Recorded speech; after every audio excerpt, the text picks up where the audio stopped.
Maintenant que nous avons trouvé l'expression analytique de la fonction qui était représentée ici en vert, nous allons voir comment faire le lien avec le mouvement harmonique donc utilisé en sciences qui s'exprime comme A fois le sinus de oméga t plus phi plus b.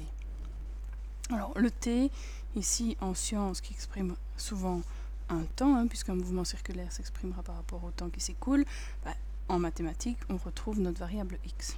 Voilà, à part cette analogie-là. Pour tout le reste, nous allons pouvoir faire des similitudes. Alors, nous avons le a, l'amplitude, qui, comme nous l'avons vu dans la vidéo précédente, était égal à 2. Ça ne change pas de nom. Puis, nous avons le oméga. Le oméga, c'est ce qui multiplie notre variable t ou x en l'occurrence. Donc, dans ce cas-ci, oméga, la pulsation, c'est égal à 1,5. Alors, l'unité, c'est le radian par seconde, puisqu'ici, notre axe des x est exprimé en radian. Si vous voulez l'exprimer en degrés, 1,5 radian, c'est la moitié de 57 degrés, donc de l'ordre des 28 degrés et demi. Ensuite, on rencontre le phi. Alors, ce phi, ça, je dois le regarder dans l'expression numéro 1 ici au-dessus. Ce phi est égal à pi sur 4. Et phi, c'est ce qu'on appelle aussi la phase à l'origine. Donc, phi est égal à pi sur 4. Mais nous n'avons pas que la phase à l'origine, nous avons aussi le déphasage. Alors le déphasage, quant à lui, s'exprime en résolvant ceci, donc oméga t plus phi égale à 0, ou dans notre cas x demi plus pi sur 4 égale à 0, donc le déphasage. Vous devez résoudre x demi plus pi sur 4 égale à 0.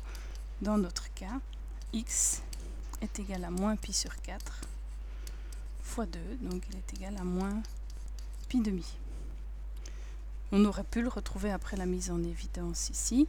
Donc le plus pi demi à l'intérieur de la parenthèse indiquait bien une translation de pi demi vers la gauche, d'où le moins pi demi qu'on retrouve ici. Puis nous avons ce fameux b, le petit b est égal à 1. Ça, c'est le décalage vertical. Donc c'est la translation verticale de une unité vers le haut, en sciences, donc qui s'appelle décalage vertical. Alors, parmi les noms que vous pouvez retrouver dans la synthèse, vous avez ce fameux oméga que j'ai appelé tout à l'heure pulsation, mais en sciences on parle aussi de vitesse angulaire, un angle par seconde pour une vitesse angulaire. Et ce qui reste à déterminer, utile en tout cas pour le cours de sciences, c'est la fréquence d'une fonction comme celle-là, puisque vous allez voir que dans les ondes, vous allez déterminer la fréquence de ces ondes. Mais pour ça, il faut trouver la période. Mais la période, on l'a fait dans la vidéo précédente. La période, si je prends deux points qui sont à même hauteur, je regarde la distance qui les sépare. Ici, on avait vu 3 pi demi à gauche, 5 pi demi à droite, ce qui faisait donc un total de 8 pi demi ou de 4 pi. Donc la période que je vais appeler P est égale à 4 pi. Et la fréquence, ce n'est rien d'autre que 1 sur la période. Donc petit f pour fréquence, ce sera 1 sur 4 pi.